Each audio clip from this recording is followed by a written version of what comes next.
Live from Miami, Florida, broadcasting around the world. You're listening to Patriots Perspective with Christi Tasker. Your news behind the government's facade. Don't fall victim to propaganda or spend another 30 days in the tech gulag. Turn off your tell-lie vision and just listen. Hear the most mind-opening hours of your life as we interview whistleblowers and real patriots for uncensored truth. The Commie News Network and Fake Book cannot control the power of Jesus Christ. Therefore, they have no power over us. There aren't enough Vegas strippers to fake check what's coming. Put in your earphones and avoid the tech tyrants. Subscribe to PatriotsPerspective.com now and see the evidence and action items to help you take back your God-given rights, government, and expose Satan and his demons taking up residence in your community. Be sure to hit the like or rumble button and comment to tell us where you're holding the line.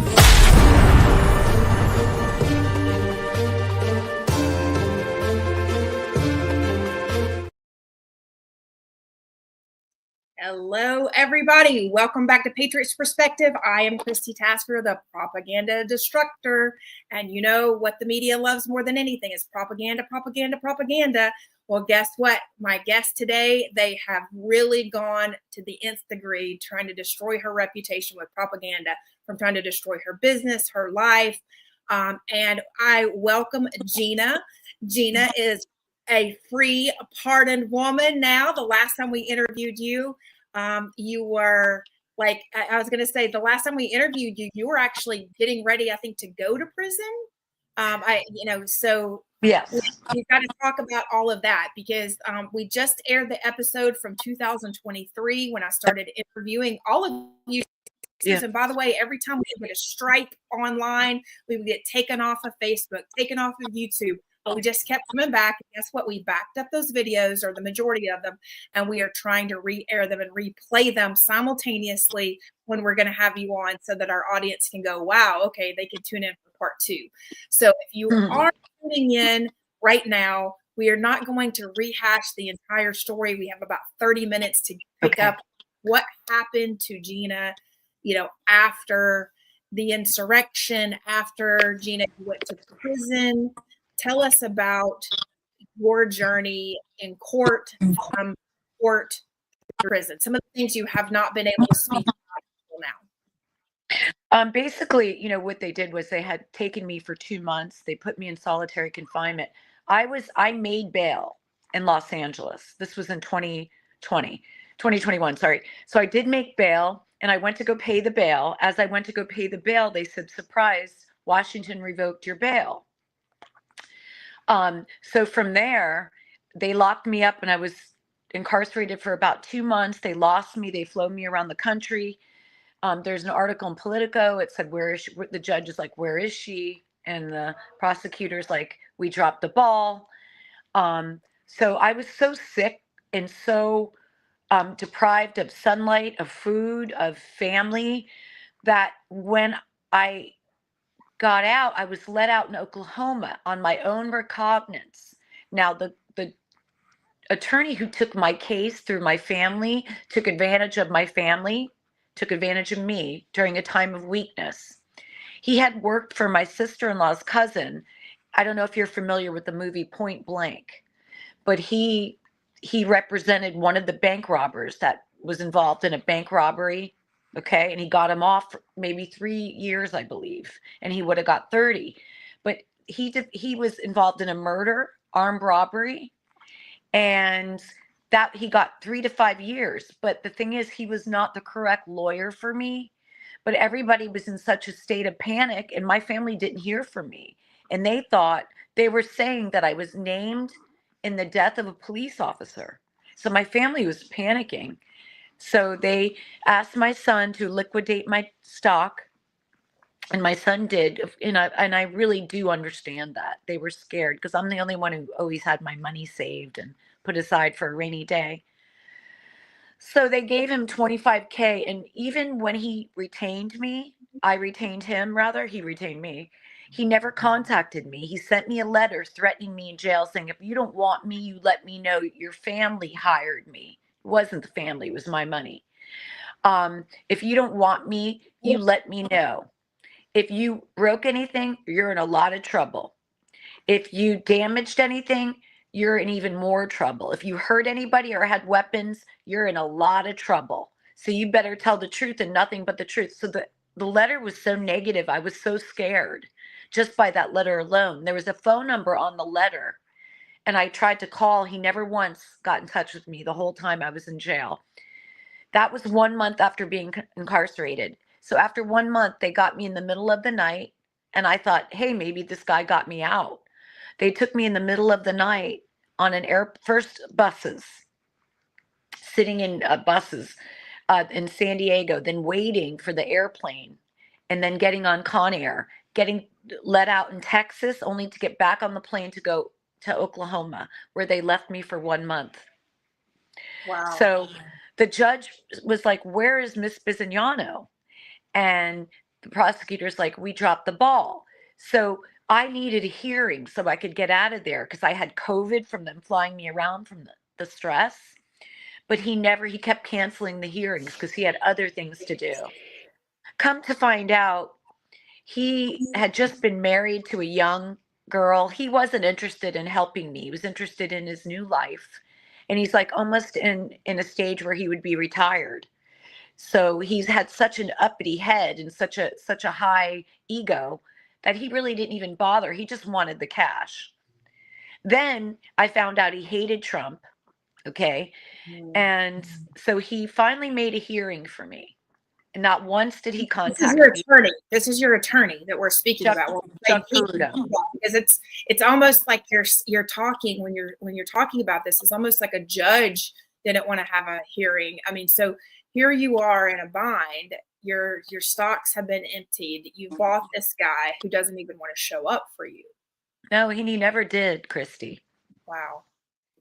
So finally, I get a phone call. You have a hearing with the judge on Friday. I'm like, oh my gosh. He didn't even contact me beforehand to let me know what happened. He never asked me for my side of the story, not one time. Wow. So I remember them letting me into this room, and I had my orange jumpsuit on with shackles, and they walked me into the room, and I started to cry, and the U.S. Marshal said, get your tissues ready. You're going down for treason. I go, you're wrong. You're wrong. I'm a mother. I never committed any treason. And then I started to cry, and I told another officer, U.S. Marshal, that what he said, and they said, don't worry about him. He's a liberal. Don't worry about him. You're going home today. And I'm like, oh my gosh. I remember being in a room and seeing the judge. Christy, when I saw the judge, and this time it was a female prosecutor, not the same male prosecutor I had previously.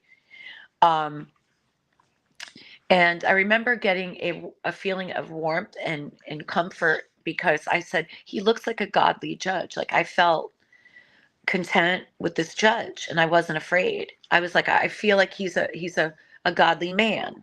I didn't think he would be crooked. So he said, Miss Bisignano, what you said was terrible. And I'm like, I'm sorry, Your Honor. I'm sorry. That's all I can say. So I remember looking at this attorney for the first time, Chuck Peruto. He looked like a car salesman, short Italian guy, nobody I would ever choose. And he said, Your Honor, she's going to get mental health treatment, going to see a therapist, going to get some therapy. She got brainwashed and she drank the Kool-Aid. She's going to pack up all her belongings, okay, and move to Philadelphia, not once asking me if I wanted to do that or what happened. Why did I do what I did? Why did I say what I said over the megaphone? Not one time. And I remember they let me out that day and I tried to call him. I didn't have a license. I didn't have money. And I only had one layer of clothing. It was freezing cold. So I was in the waiting room when they were checking me out. It took about 6 hours. And I called my friend Kenny. Now, my family didn't want me to talk to any of my friends because they thought perhaps they had played an influence in my life. But this guy, Kenny, didn't. All he ever wanted to do was help me. And he's like, Kenny's like, I'm going to get on Facebook and I'm involved with a Christian group, and I'm going to find out if there's anybody in Oklahoma that could possibly help you. So he got on the group, and a wonderful girl named Rachel Trevino, who was 6 months pregnant at the time, showed up at the jail for me and actually waited a few hours. She said she left and came back pregnant, waiting for me to rescue me. I didn't know this girl from Adam. So finally, Rachel picked me up, said Kenny contacted Margaret. Therefore, Margaret contacted Bonnie. Bonnie contacted Rachel. Rachel took me to her house. There was goats in the house. The dad had a rifle on his shoulder. And I was crying a mess. And they said, "Girl, you didn't do anything wrong. You stood up for this country." And I'm like, "No, I'm so bad." They go, "No, you're not." So from there, they said, "Listen, Miss Bonnie lives in Chickasaw. Miss Bonnie's going to have you come to the house, give you some warm clothing, make you a nice meal, and take care of you. Make sure you get back to Los Angeles safely." So Rachel dropped me off at Miss Bonnie's. Bonnie Fortuna, she was in the Air Force. She's a force to be reckoned, let me tell you. She set up a beautiful room for me. Her son, who was autistic, David, gave up his room. So I remember there were WWE posters in the corner. And I stayed in bed for about 3 days because I was so broken and just very weak. She kept making me soup, bringing me in food. She's like, "You got to get up, Gina. You got to get up. You got to." My son needed my license in order to book my trip for me to travel. Mhm. So I shipped him he overnighted the license to me, but that didn't get to me until 10 days because there was a terrible storm in Oklahoma. So I Oh, wow. stayed with Bonnie for almost 2 weeks. Not once did the attorney contact me. My family did, and I don't blame my family, Christy, because they were in a position where they were being told that I was named in the death of a law enforcement agency, a enforcement officer. So they were Yeah. scared for me, and they didn't want to tell me that over the phone either. Yeah. They didn't And want that's to what implicate America, me. and a lot of Americans still believe these things that they were told by the propagandist media, that they still believe that some of the J6ers, did assault and beat police officers there's actually a lot of instances where it's the exact opposite. Christy, when I went in there and I was in the West Tunnel, the cop had hit me with a baton and I fell into the crowd. I suffocated, and the woman underneath me was Roseanne Boylan, and I don't want anybody to forget, she died that day. She didn't die in vain. And she couldn't get out of the crowd. It was essentially like a sardine can. You couldn't get any air. We were so compacted. So I'm pretty athletic, and I worked my way up from the crowd and I surfed over to the window. I had found out afterwards that Roseanne died that day underneath because it was hard to work your way up through the crowd. That's when Jake Lang was trying to get the people off of her. Mm-hmm. Right. And Jake Lang, we were in touch with Jake's dad. Ned, They were not wanting to release Jake from the DC gulag. I And know. kept trying to hold him. And we had to have attorneys. And I mean, there's a multitude of people. There's no one person that I think can take responsibility for even getting out, even though he was pardoned. I mean, so that's the Clearly pardoned. It was a clearly broad pardon. Yeah. a broad pardon, no matter what. I mean, President Trump also pardoned some law enforcement officers, afterwards as well. So, I mean, it's not just a citizen issue. And, I think, Gina, before all of this, you were a beauty salon owner. Isn't that right? Yeah, I was a single mom. I am a born again Christian, so I lead a quiet life. I've been single. I don't even date for like 16 years. Basically, I just really committed to my Lord and my dedication, to reading my Bible. And I became very involved in politics during COVID. So I was just working for 15 years and I built up a very successful business. And when COVID hit, Christy, and then the government was telling the healthy people that they couldn't leave their house, they couldn't go out and work. That's when I'm like, I can't just sit here. Like, I need to take a stand. I need to have my voice heard. I need to do something. So I got involved in the local Republican group, in Beverly Hills Republican group. And from there, I met Dr. Simone Gold, and she said, listen, if you want your voices to be heard, protesting is the only way. And we have that First Amendment right.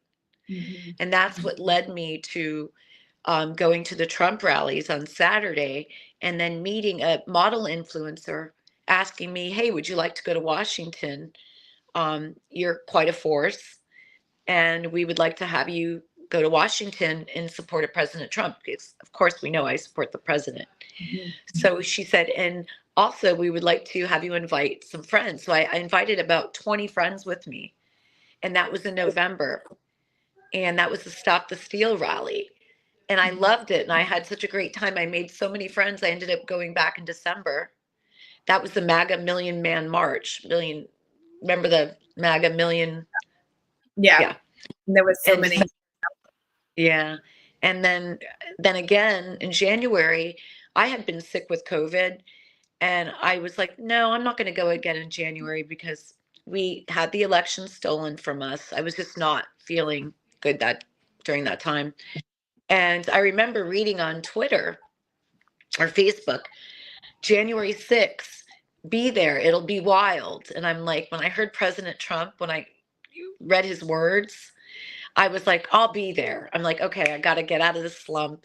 I remember they wouldn't let us leave our house. And I remember them saying after 11 days, you can.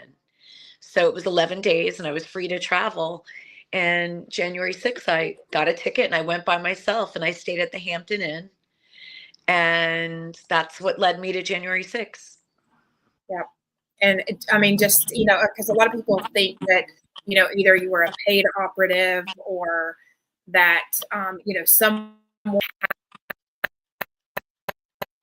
to have coerced people. I mean, during a time of lockdown, you don't really have to coerce people to do a lot because, especially when a government, especially when the local government, I should say, is telling you that you need to stay in, your salon needs to be closed.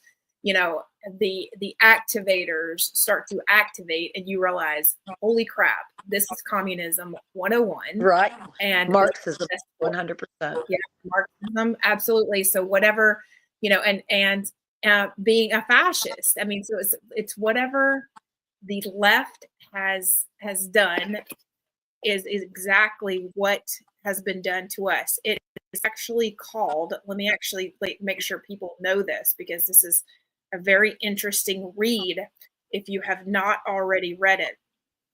It is called Rules for Radicals. Radicals. Loved it.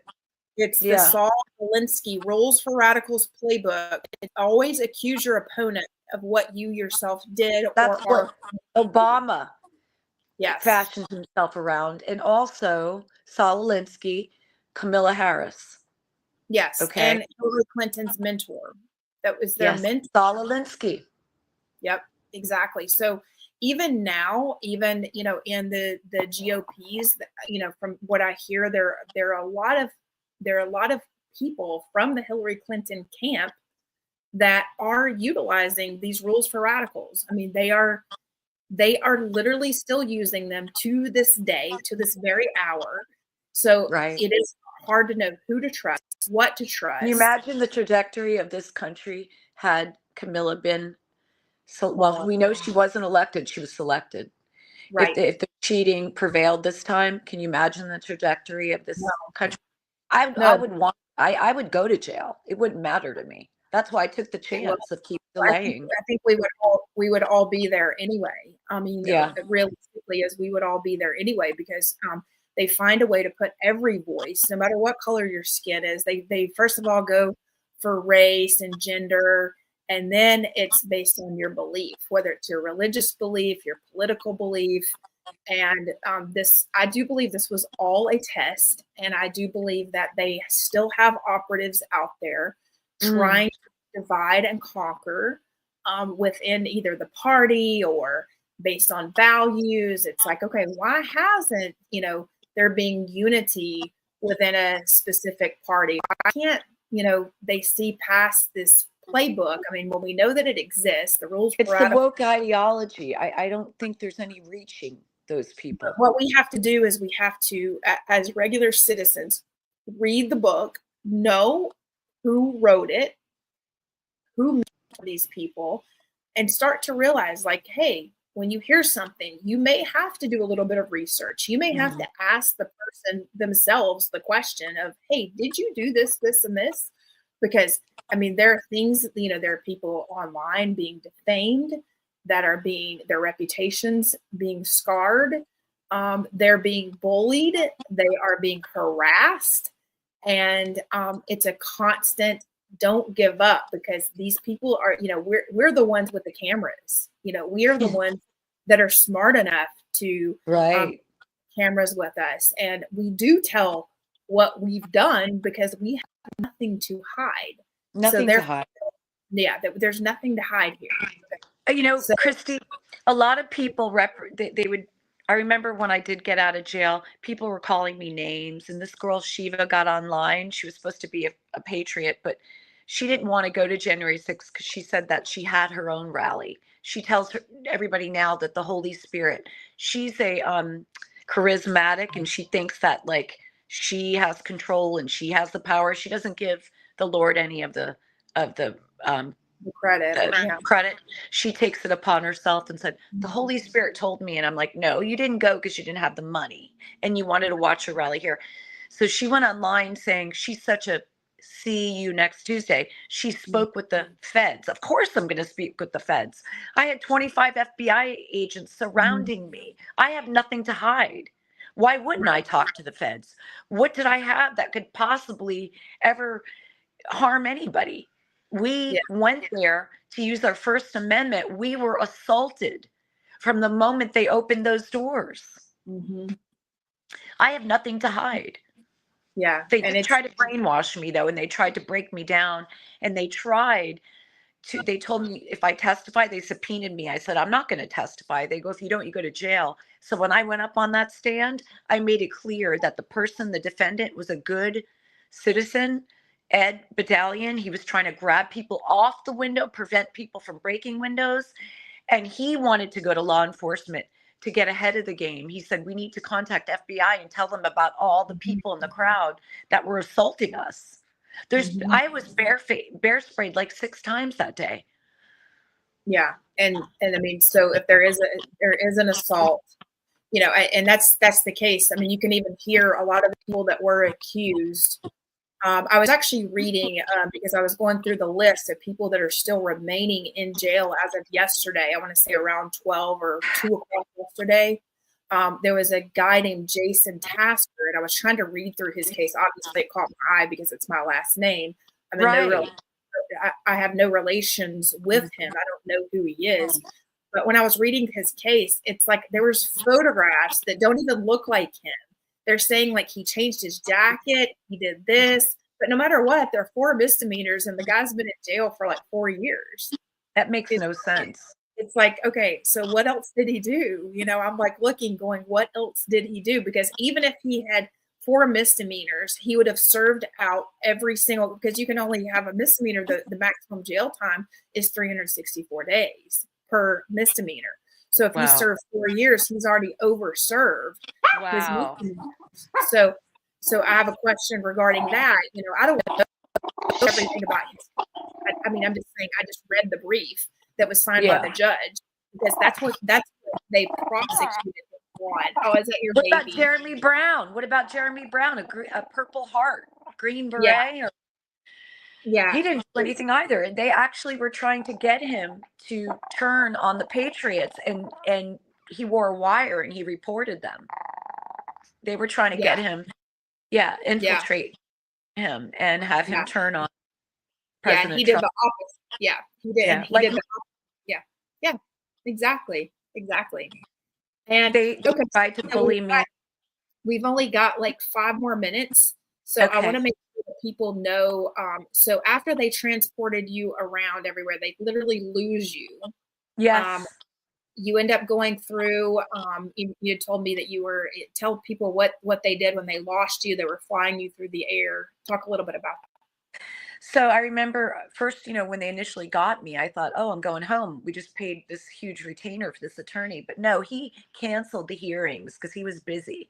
So I never got in front of a judge. So they took me in the middle of the night and I'm like, where am I going? They're like, it's a surprise. And I remember crying, and one of the gentlemen said, don't cry. You're going to be transported to Washington. And I'm like, Washington, so far from home. And they're like, it's good. Don't worry, because you're going to get closer to the truth. It's closer to the end, and it's closer to the truth.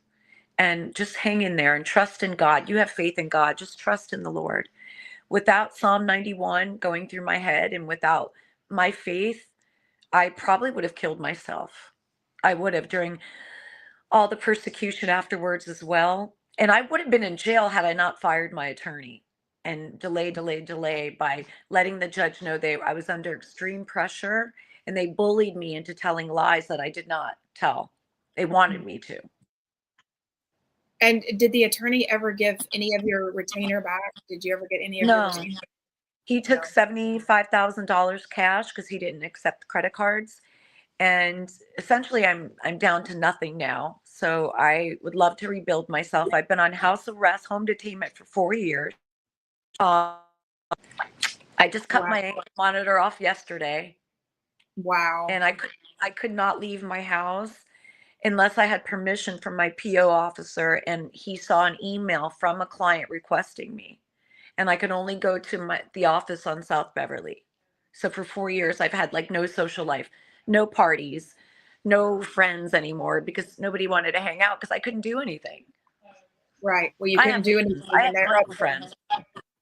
Well, and a lot of people are also scared to be around people that they think are arrested or convicted of anything, or especially, and they're also afraid to ask questions. So I would say, what do you think the public should be doing right now? I mean, what would you like, as a J6er, instead of, before somebody makes a snide remark, would you rather them just ask you a question so that you could respond? Absolutely. And especially people, my own peers, accusing me of being an operative or squealing on others. I never once, all I did was tell the truth. They go through your pictures. They put you in a room for 6 hours.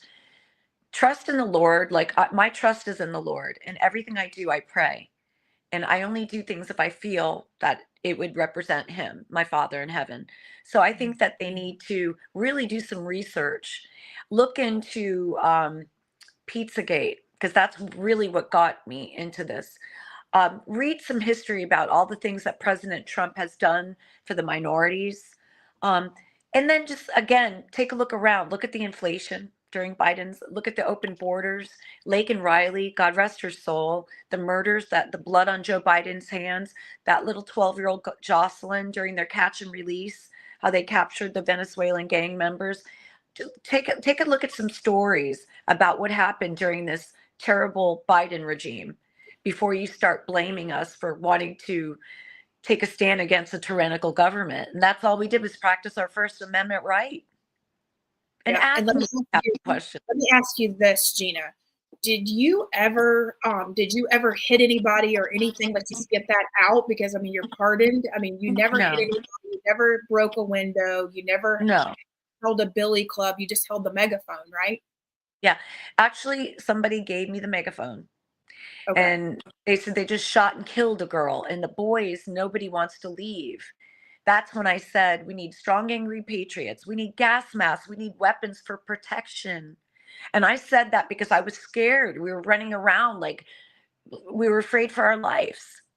And I said that because he said, tell them we need weapons. But I said for protection, to protect ourselves. Yeah, because you didn't have, you were not open carrying or anything like that. No, you no. didn't have any weapons or anything on you. No. Okay. That's something that's like a big myth out there, that you already had weapons, you had already hit someone. They said that I had a gun, and I never had a gun. I had a gun in a safe in my house that feds took out and took pictures of. Never took that to Washington. Okay. And then as far as let me think of what else. Are there any other rumors that you want to put to rest?